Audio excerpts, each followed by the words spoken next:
If you live in Australia, it's the evening.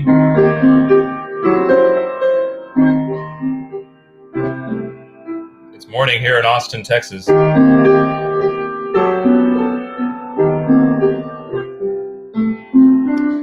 It's Coffee with Will, creating music. Does the source of that music matter, really? I think a lot of people that aren't composers or musicians they have this romantic vision that composers sit down and they have a dream, or they see nature, or they want to tell a story that is something that's out beyond us, that is an external thing. But when, in fact, I like what Pat Metheny says, music is its own world. I don't need anything else. I don't need to go see a sunset. I don't need, hey, Connie Kirk, I don't need to see a sunset. I don't need to have a story. The story is in the music itself. And I'll have to admit that not admit, but I'll have to say that I do both methods. I like to sit down and hunt and peck and think of a concept. And then if that concept leads to something that sounds beautiful, then I'll develop it that. And that's usually how I compose. But sometimes I'll be inspired by a human being, and I want to bring the emotion of that human being or their life into a piece of music, which is what I'm doing with musical portraits. I'm doing one for a friend who's in hospice right now. And I've also done them for anniversaries and Christmas gifts, and I can do them for you. If that's something you're interested in, you can reach me at will@willtaylor.com, writing a specific piece of music for a loved one. It's something that your whole family can enjoy. You can share with your friends. You can look back at the way, music has that ability to bring up the emotions, right? And to bring up that particular point in your life. So I love to do this for people. But what I'm going to do right now is I'm just going to demonstrate how music, the theory, the notes, can be its own world, and it doesn't need anything else to tell a story. I mean, for me, I enjoy just going in and telling the story with the random, the arbitrary notes. They don't mean anything. If I play a chord, it just sounds beautiful. If I play this chord, it sounds beautiful. Play that chord. I don't have to say, oh, that sounds like a sunset setting at noon. And I mean, that sunset in Santa Fe with the pine trees and the desert. And I mean, it can be that, but it could also just be music for itself. It can be its own world. So here's an example. I've been experimenting with what we call the pentatonic scale, and I'm loving, you pick 5 notes and then you commit yourself to just using those 5 notes for a melody, for a harmony, whatnot. So sometimes a limitation, as in other art forms, can really lead you down some routes that you might otherwise have gone if you just say, I'm just going to do anything, I'm going to be free. So a limitation, for example, today I was experimenting with this pentatonic scale right here. I'll show it to you. So I go. So that's 5 notes. 1, 2, 3, 4, 5. And then I thought, if I were to create a bass line below that, what if I play a note that is not in that pentatonic scale? What would that sound like? So there's only 2 notes. There's either an E or a G. So if I play, I just love that. If I play a G, it's kind of minimalist, like Eric Glass. Philip Glass, rather. So there's the bass line is a note that isn't in the scale.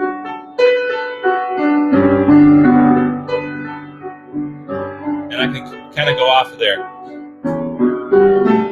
What if to develop that into something, going somewhere to tell a story, what could I do?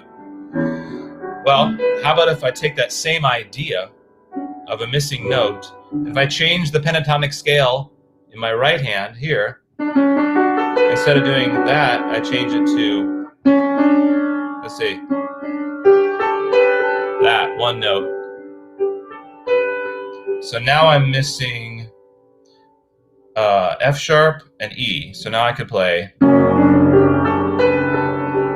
That's kind of spooky, right? Now if I go back.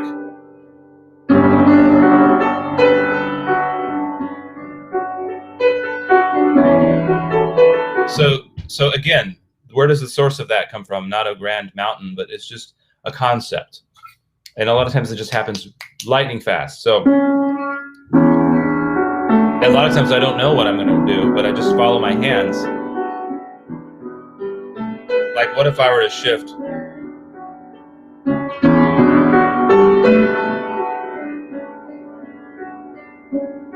Two.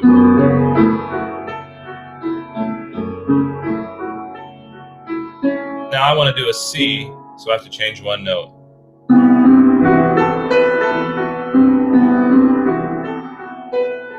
Now I'm going to go back to the E. Now, if I want to write a melody over this, would I use the pentatonic scale? If you guys have any questions, I see all your comments, by the way. Chime in. Let me know what you think. Are those 6 of you watching? Now, I could decide to make a melody and use those missing notes, maybe. So it'd be like the E. I could start on the E. Da, da,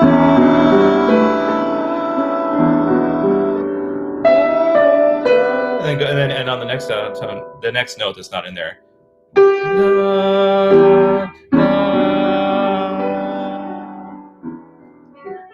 So I started on the one note that's not in that pentatonic scale, and I went down to the G, which is also not in it. So anyway, I'm just giving you a little picture into how you can come up with material just based on a concept. And it's so much fun. So this is his own world. So I might say, okay, I'm going to throw that idea out and just use the notes that are in the pentatonic scale. That kind of changed the whole landscape going to that.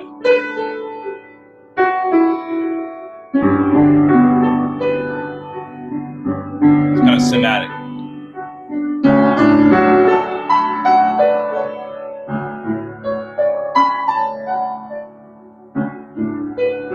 Now I'm going to add a different note to the pentatonic scale to add some tension to it.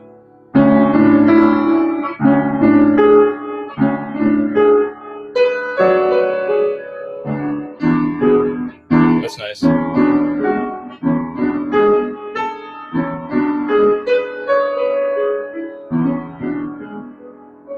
Thanks for watching Coffee with Will, if you enjoyed that.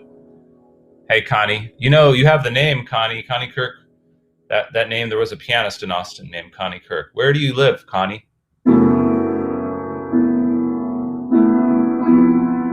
Here's another thing I love about pentatonic scales. So if you take the standard pentatonic scale like this, which Amazing Grace is built on, by the way. So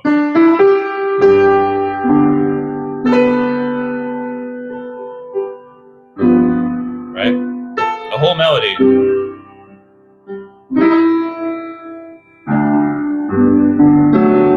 Okay?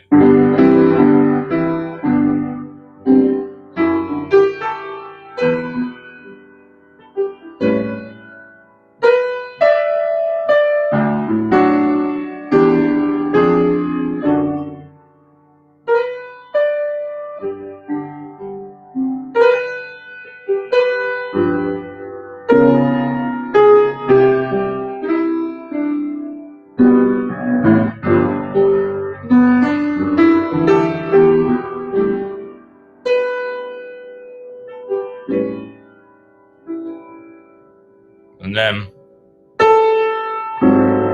not a good idea.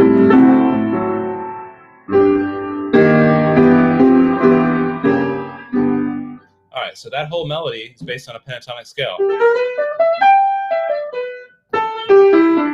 Now here's an interesting thing about that. If I play it like this in Amazing Grace, it sounds all happy, right? And majory. But I can take the same set of notes. If I change the bass note down here, and I make the melody different. Now we're in a minor pentatonic, but it's the same set of notes. Sounds like a Joni Mitchell, right? I came upon a child of God. We were walking along the road. Woodstock, right? So, same set of notes, different bass line. Now, what's fun is I can change the bass notes to create some different effects, but the pentatonic scale is so strong that it acts as a tether for the music. So even though I might play different things in the left hand, it holds us to kind of a home place. So let me give you an example.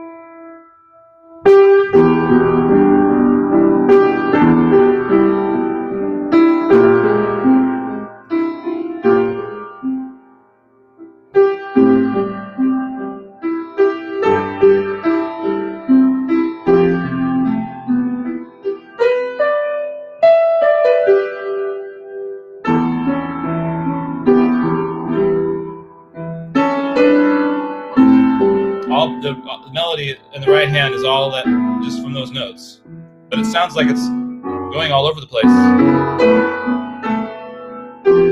because I'm changing the chords. There are other notes I'm putting in there.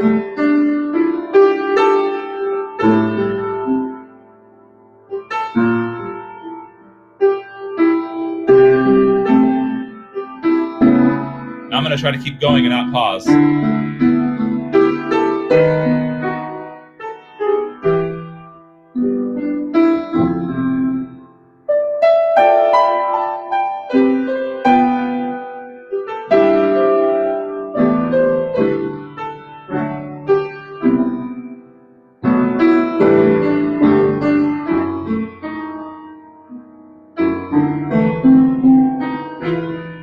Those are called wrong notes.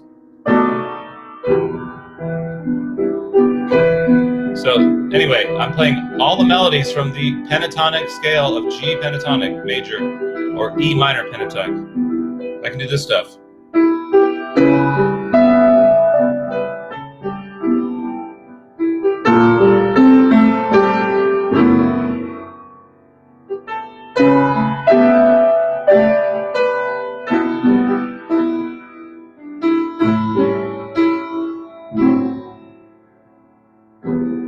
Kind of like that, actually. I don't even know what I did there. Okay, see. I went.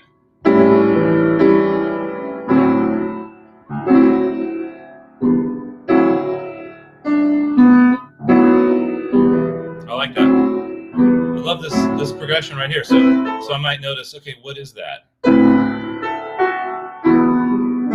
It's a dominant 7th chord going back to the E minor. It's kind of a Irish sound. So I could keep continuing to play that and it would sound like this. Through the various inversions.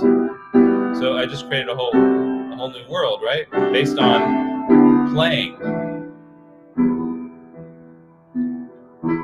It's kind of like craftsmanship. At some point you decide to choose, like, I love that, that's beautiful.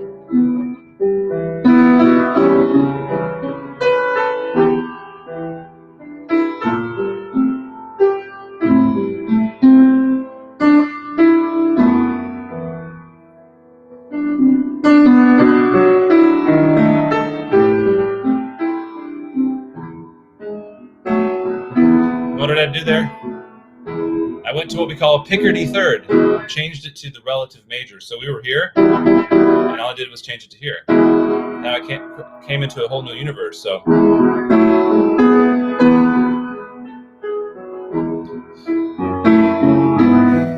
now, if I wanted to keep that same flavor of that pentatonic scale going that I did before, I might go to a C sharp minor. That's the relative minor of E major. So I can get the pentatonic flavor before, which was an E minor. Now we're in C sharp minor. So anyway, what was I doing? It was E minor.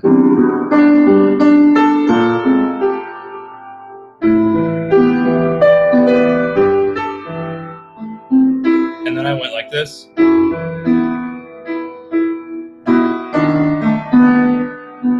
Now I'll go to E major.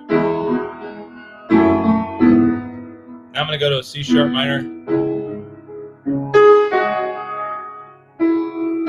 So I kind of sidestepped into a different universe, a different key.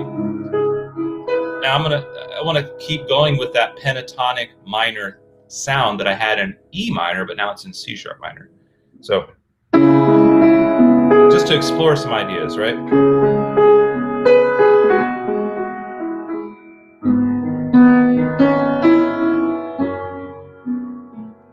And one of the things I remembered is that I love the sound of that minor pentatonic scale with a flat second degree in the bass. So what would that sound like? Here's the C sharp minor pentatonic. It would sound like this. Isn't that pretty? So by using that theoretical concept, I was able to transfer something from the other key into this key. So again, music is its own world, its own playground. I don't need to look at a sunset or think emotions and all that. I can project emotions on this.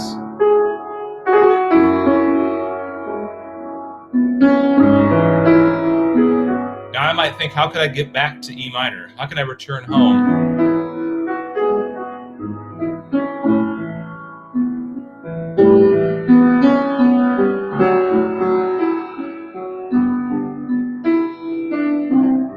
See, I kind of didn't like that. My ear was a little bit there, and then it went someplace I didn't like. But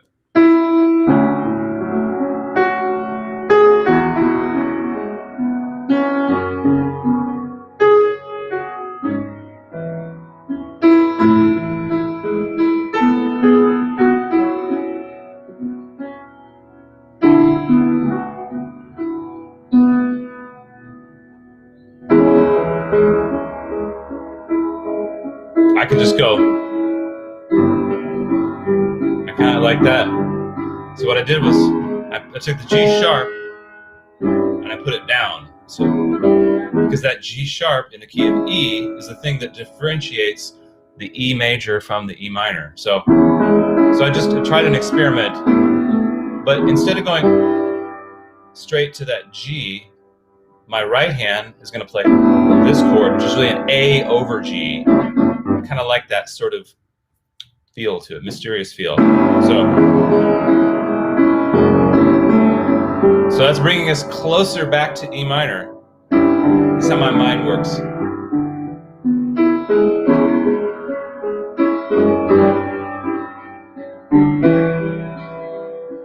And then I could go maybe to, back to E minor. Now I'm back. What I did was I took something else that I liked earlier on, which was that D, that flat 7 going to the E minor. This. I really like that feeling. This. Let's see. Maybe more like this. Yeah.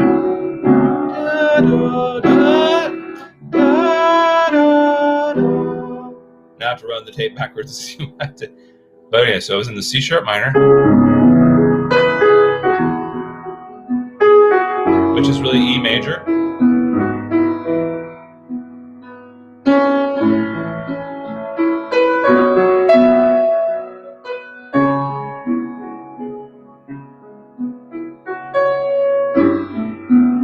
There's the A over G.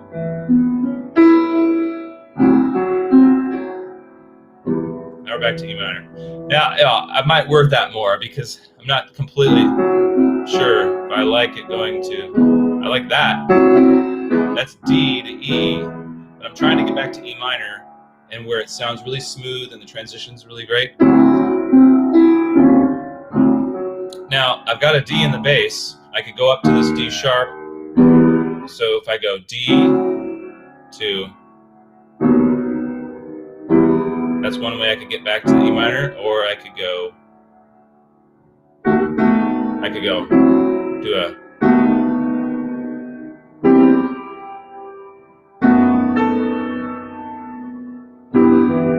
now I'm E minor over G. So anyway, that's my little playground. Music is its own playground, was my point. And I hope you guys enjoyed this. And please come back and see me soon. Press like, press subscribe, press all the follow buttons that are everywhere. And we'll be doing more of these, hopefully one a day. Love all of you. Thanks for watching and coming to my musical playground. I would love for everyone that watched to please make some comment on the right. I see Daniel's here from South Africa, Connie Kirk from Red Bluff, California, and I don't know who else came here, but there was a lot of people listening, and I would love to know who you guys are. Let's see, I can mouse over this, and it tells me there's somebody on Twitch, there's somebody on Will Taylor and Karen Mall, there's an unknown, and that's it. Take care, everyone. Have a great day. I'm going for a cup of tea and going to work on the computer for a little bit and end my fast at about